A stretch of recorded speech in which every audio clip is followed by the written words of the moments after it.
The air in that small Bavarian law office hung heavy that afternoon, thick with the scent of old paper, ink, and polished wood.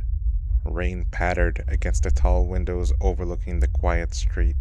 Desks sat in neat rows, files stacked high, typewriters silent after another long day of legal work. The young secretary felt the unusual weariness settle into her shoulders as she sorted through the last of the correspondence. Everything looked ordinary, everything felt ordinary, until the lights began to stir. She paused, fingers hovering over a page.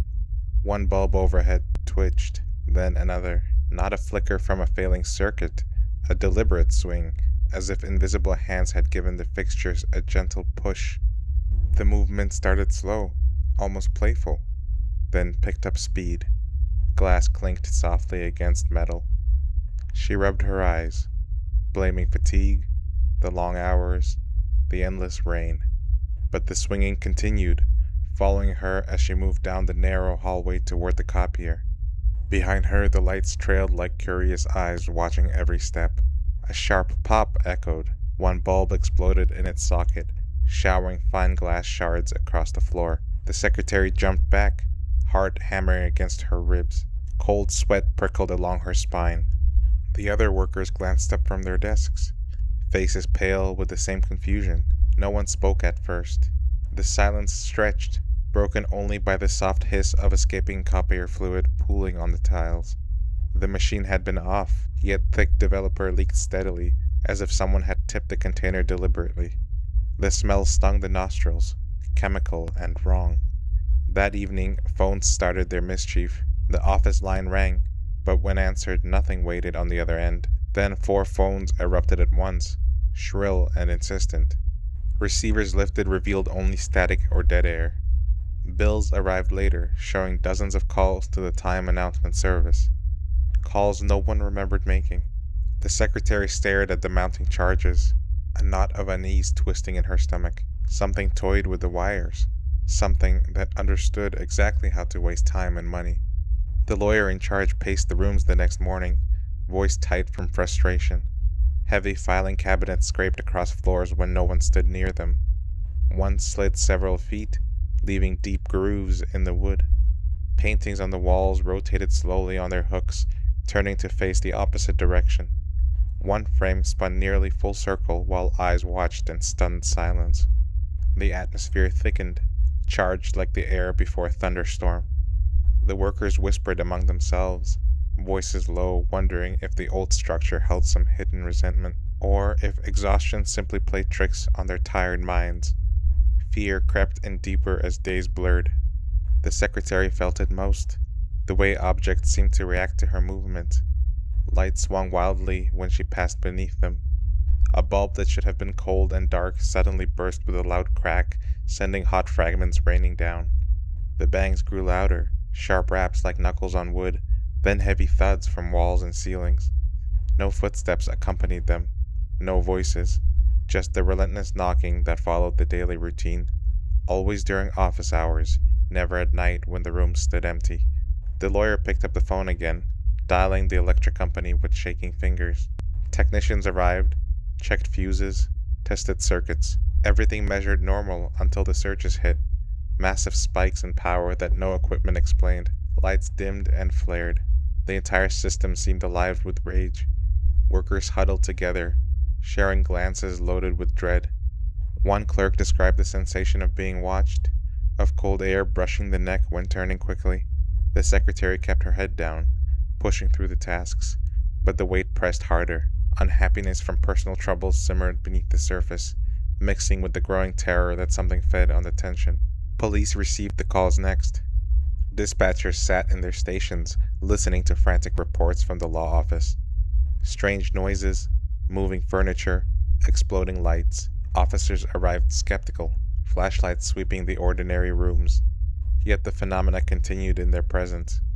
A painting rotated while cameras rolled. Heavy objects shifted. The air felt electric, oppressive. Dispatchers on the line heard the chaos in the background. Bangs, shouts of surprise, the crackle of failing lights.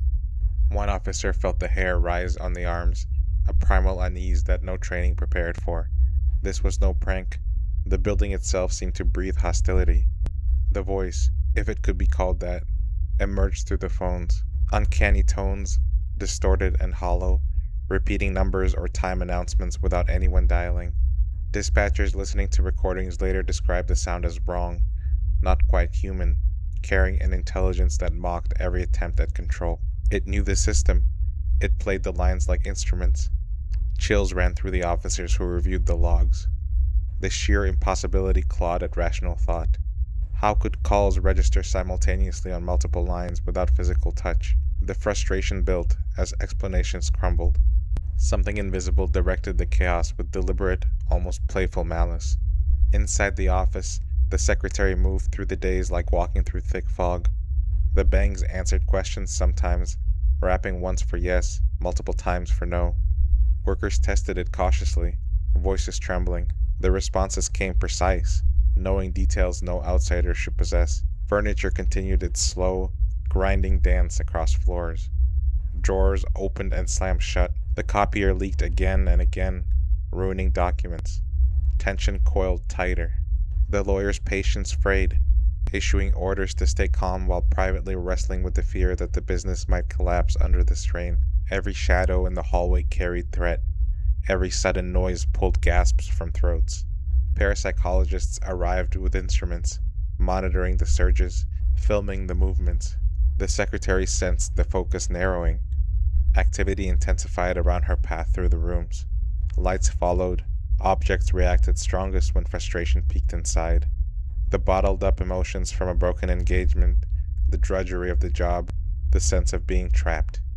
The force drew from that well, amplifying every negative current into physical fury. Investigators noted the pattern, phenomena only during working hours, tied to the young woman's presence.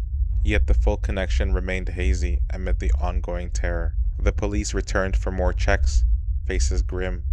Dispatchers fielded repeated urgent calls, hearing the same eerie distortions on the line. The voice carried no warmth, no humanity, just precise, mechanical mischief, laced with something deeper and colder. Officers at the scene felt the atmosphere press down, heavy with unseen eyes. A cabinet slid again while watched. Paintings turned. The sheer defiance against every law of physics left seasoned professionals unsettled in their reports. No intruder, no hidden devices that held up under scrutiny. Just relentless, intelligent disruption that targeted the daily flow of ordinary work. Emotions ran raw. The secretary carried the burden heaviest, shoulders slumped under the weight of suspicion and exhaustion. The lawyer fought to maintain order, voice strained as another fuse blew or another call logged itself. Clerks jumped at every sound, whispering theories in corners. The building no longer felt like a place of business. It had become a stage for something that toyed with sanity, feeding on the growing discord. Banging answered back during tense meetings. Lights exploded in moments of peak irritation. The force seemed to understand exactly where vulnerability lay. A few weeks passed. The activity reached a fever pitch. More furniture moved, more bulbs shattered, the phones dialed frantically, racking up impossible charges. Investigators captured the footage of pictures rotating on hooks, spinning far beyond normal momentum. The secretary walked the halls, and disturbances trailed her like a shadow. The emotional strain peaked. Frustrations poured out in silent waves that the unseen force converted into motion and noise. Yet no one voiced the deepest fear out loud. Something lived among them, intelligent and responsive, drawn to human turmoil. The turning point came when the young secretary finally stepped away from the office for good. Life moved on. A marriage followed.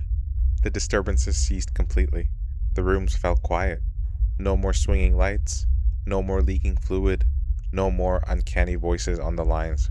The lawyer and the remaining staff breathed easier, though the memory lingered in every creak of the floorboards. Police and dispatchers reviewed the files with lingering unease. The voice that had haunted the calls stayed in their minds, hollow, knowing, impossible. The scenes left behind carried the echo of that oppressive atmosphere, the sense that something had briefly bent reality to its will before vanishing. The office returned to routine, but the air in those rooms never felt quite the same. Workers glanced at empty hooks where paintings once turned. They avoided standing too long beneath certain lights. The memory of bangs, the surges, the moving shadows of furniture reminded everyone how thin the line between ordinary and impossible could become. Whatever had stirred there drew strength from bottled emotions, from frustrations of daily life, and unleashed them in ways that defied explanation. The case left its mark, not through the violence of flesh, but through the deep, chilling certainty that unseen forces can listen, respond, and toy with the world when the conditions align just right. The quiet that followed carried its own heavy payoff. The realization that sometimes the source walks among the living, carrying storms inside that spill out when pressure builds too high.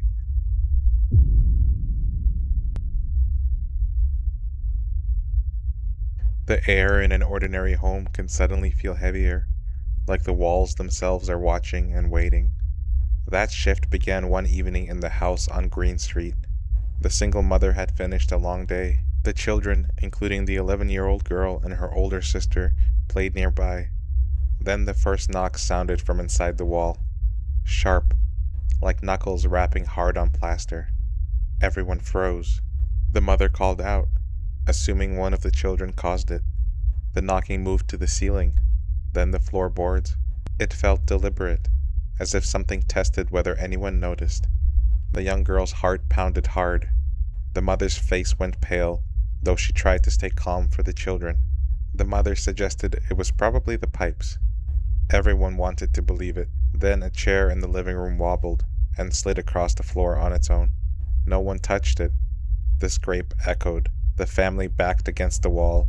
The air turned cold, unnaturally so for the summer. That first night brought little sleep. Every creak raised alarms. Lights stayed on. The situation soon moved beyond strange noises into something that crawled under the skin. The mother called the police, voice shaking as she described moving furniture and unexplained bangs. The dispatcher sounded skeptical at first, treating it as another routine call. Still, the dispatcher stayed on the line, asking questions and trying to steady the mother. The dispatcher urged calm and said help was coming. The dispatcher's tone suggested doubt, yet duty held. When the officer arrived, the house carried a charged atmosphere, like right before a thunderstorm. The officer walked through the rooms, flashlight sweeping. The family explained what happened. The officer nodded professionally, clearly suspecting children's mischief. Then it occurred right in front of the officer. A heavy armchair wobbled, then slid across the carpet toward the wall. No strings, no one nearby. The officer stared. The professional mask slipped. The officer radioed the station, voice tighter. The officer reported something unexplained at the scene. The dispatcher later recalled how that report from a seasoned officer sent a chill through the control room. Such calls lingered in the minds of those on shift. They wondered what kind of scene officers faced. Back inside, the knocking grew louder and followed people from room to room. The children huddled together in bed. The mother maintained routines during daylight hours, school, chores, tea. But nighttime brought creeping dread. Exhaustion set in, as if the house drained everyone. Toys flew off shelves unseen. A small piece once struck the wall hard enough to mark it. Laughter echoed sometimes, but not from the family, low and mocking. Then the voice emerged. The voice started with groans and whistles before forming words. Deep, gravelly, nothing like a child's. It came from the young girl without her control. Her mouth moved, but the sensation felt alien, as if something older and angry borrowed the body. The first clear speech happened downstairs with the family present. The girl stood there, yet felt distant. The voice claimed it had once lived in the house. Gruff, like an old man worn by cigarettes and hardship. The words came slow and slurred at times, carrying a heavy local accent that matched none of the family. The mother's eyes widened in horror. The sister backed away. The terror came not just from the volume, but from the uncanny quality. The voice knew house details. It switched from anger to chatty, then to snarling. The girl's throat felt raw afterward, as if it shouted for hours, though no such effort occurred. Police received more calls. Officers arrived to find the ordinary house thick with oppression. Lights flickered without cause. Temperatures dropped sharply enough for breath to show. Officers stood with notebooks, hands near radios, shoulders tense. One officer later admitted the voice unsettled more than visible chaos. A grown man's growl erupted from the 11-year-old girl, lips barely moving. It raised the hair on arms. Officers wondered, medical issue, elaborate prank, or something beyond reports. Activity intensified over following weeks. Chairs overturned with crashes that shook windows. Objects hurled across rooms, cushions, books, heavier items. The girl sat normally one moment, then a force took over. Her body lifted at times. Witnesses observed her rising off the bed, suspended briefly. The mother's terror during those moments showed clearly. The voice continued through the girl, identifying as someone who died in the house in the downstairs chair. Blindness preceded a brain hemorrhage. It complained about new occupants, swore, and told crude jokes that discomforted listeners. The words grew personal. It sensed fear and fed on it. Investigators arrived with recorders and cameras. The house never quieted. Constant banging echoed like interior construction. The voice argued and taunted those present. Playback revealed the unnatural rasp, interruptions, and topic shifts from a short temper. The girl's throat burned constantly. Helplessness mixed with embarrassment. Police visits continued. Dispatchers noted calls affected entire shifts. Background chaos, thuds, the transformed voice, stuck with them. Ordinary homes should not sound that way.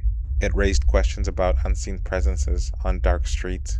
The nights blurred, beds shook, covers pulled away. The children whispered in darkness, wondering when it would end. The mother prayed and reasoned with the presence. The voice laughed, a low, phlegmy chuckle.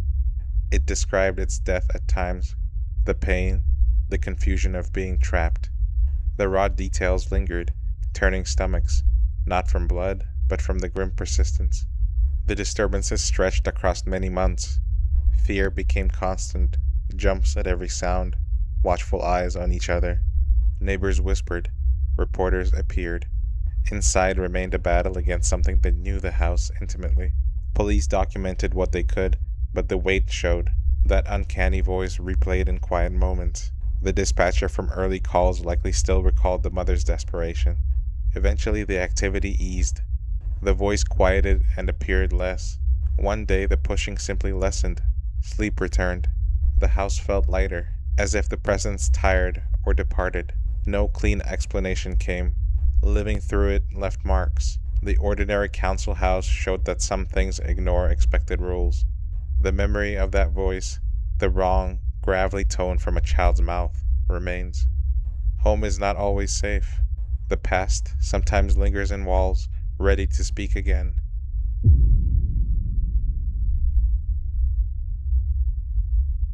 The house stood quiet on an ordinary street in a coastal town.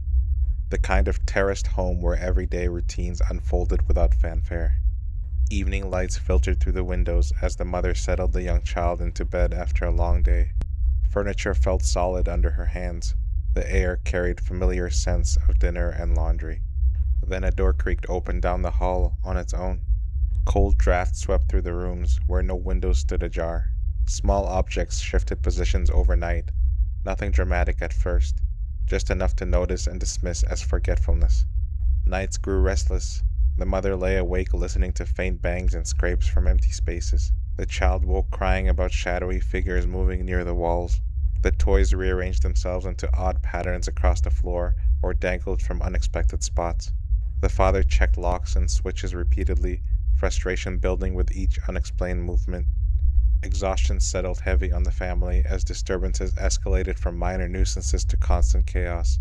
Furniture slid or toppled without touch. Items vanished from one room only to reappear in another. The air turned thick with unease, every creak amplifying dread in the quiet hours. One evening the father climbed the stairs carrying the child. An invisible force shoved hard from behind, nearly sending both tumbling. Heart pounding, the father gripped the railing, scanning shadows for any intruder. No one there. The mother rushed up, voice tight with worry, pulling the child close while scanning the landing. Fear crept deeper, mixing with confusion over what could push so forcefully yet remain unseen. Days blurred into vigilance, every corner watched, sleep fractured by sudden crashes or cold touches on skin. The child described people in the house that no adult eyes could confirm. Toys flew across bedrooms during broad daylight, landing with sharp thuds. The mother felt eyes on her back in empty rooms, skin prickling as objects levitated or spun. The father tried maintaining normalcy, fixing meals and routines, but tension knotted muscles and shortened tempers. Investigators arrived after repeated pleas, setting up cameras and recorders, their presence bringing slight relief amid ongoing activity. Coins materialized from nowhere, showering rooms or passing through closed glass. Bottles balanced impossibly on edges despite attempts to topple them. Toys appeared mid-air before dropping, hot to the touch. Knives entered the picture, kitchen blades hurled across spaces, embedding or clattering near the child's play areas. One large carving knife rested on the bedroom floor where none had been moments before. Another sailed through the kitchen, bouncing off surfaces. The mother's stomach turned, seeing blades positioned deliberately beside stuffed animals, a grotesque tableau that turned innocent spaces menacing. The father's protectiveness surged into raw anger and helplessness, checking every drawer and surface obsessively. The child's fear became constant, clinging tighter during play that now felt watched and violated. Messages began. The landline rang with robotic, unnatural voices relaying short phrases in flat, mechanical tones that echoed wrong in the ears. Phones on the table, batteries removed from some, still delivered threats. Texts arrived on the mother's mobile warning of death and pursuit, phrased in crude, personal venom. Even when the father's device sat secured and observed, messages originated from it. The mother's hands shook reading them, pulse racing with each buzz.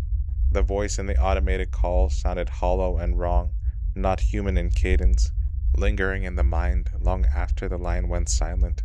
Dispatchers and officers later hearing recordings noted the uncanny flatness, a chill running through professional detachment as the tones defied normal explanation. Police responded to urgent calls from the home. Dispatchers picked up frantic reports of flying objects and physical assaults, voices on the other end laced with terror. At the scenes, officers stepped into disrupted rooms, noting displaced items and fresh damage. The atmosphere pressed heavy, air charged with something indefinable that raised neck hairs. One dispatcher replayed the call featuring the robotic voice, unease growing at how it conveyed malice through mechanical delivery. Crime scenes revealed no conventional intruder, yet clear signs of violence, leaving trained responders unsettled by the absence of logical perpetrators. The family's visible exhaustion and genuine panic registered deeply, stirring professional concern mixed with discomfort over the inexplicable. The father became the primary target. Lying in bed one night, a burning sensation spread across his torso. Lifting his shirt revealed angry red welts forming rapidly. Before disbelieving eyes, scratches and cuts opened, drawing blood in deliberate lines across chest and sides. Pain flared sharp as skin split without visible cause. The mother watched in horror, calling for help while trying to staunch the flow. The father endured waves of agony and violation, body marked by unseen blades or claws. Multiple attacks followed, some witnessed by groups, cameras rolling as fresh wounds appeared in real time. Blood-stained clothes and sheets. The father's resolve cracked under repeated torment, fear for the child and partner fueling desperate endurance. The child suffered indirect terror, hidden mysteriously in the house at times or surrounded by threatening arrangements of toys and knives. The mother navigated constant dread, protecting the young one while receiving personalized threats that followed outside the home. The texts continued during escapes to relatives, promising pursuit even in sleep. The robotic voices echoes haunted phone calls, its unnatural delivery amplifying isolation and paranoia. Police visits brought temporary authority into the chaos, yet officers felt the oppressive weight, questioning how a house could turn so aggressively against occupants without human agency. Dispatch logs captured the strain in callers' voices, the uncanny recordings later reviewed with shared professional unease. Activity peaked in intensity over months, objects hurled with greater force, bangs reverberating through walls. The family's home transformed into a battlefield of unseen hostility. Exhaustion turned to despair, yet they persisted, supported through the worst. Investigators documented extensively, capturing phenomena that defied dismissal. Wounds healed slowly on the father, scars serving as reminders of nights when skin tore open under invisible assault. The mother's vigilance never fully eased, every sound a potential threat, the child's innocence eroded amid the turmoil. Towards the end, phenomena intensified one final week after a brief lull. The father faced more assaults, the mother more messages, the child more fright. Then silence fell. No more movements, no calls, no wounds. The house settled into ordinary quiet once more. The family emerged battered but intact, emotions raw from prolonged siege, relief mixed with lingering weariness in familiar rooms. The unseen force had exhausted its presence, leaving behind documented chaos and deep emotional toll. Life resumed in the coastal home, shadows less threatening, though the memory of that uncanny robotic voice and sudden violence stayed etched in every quiet moment.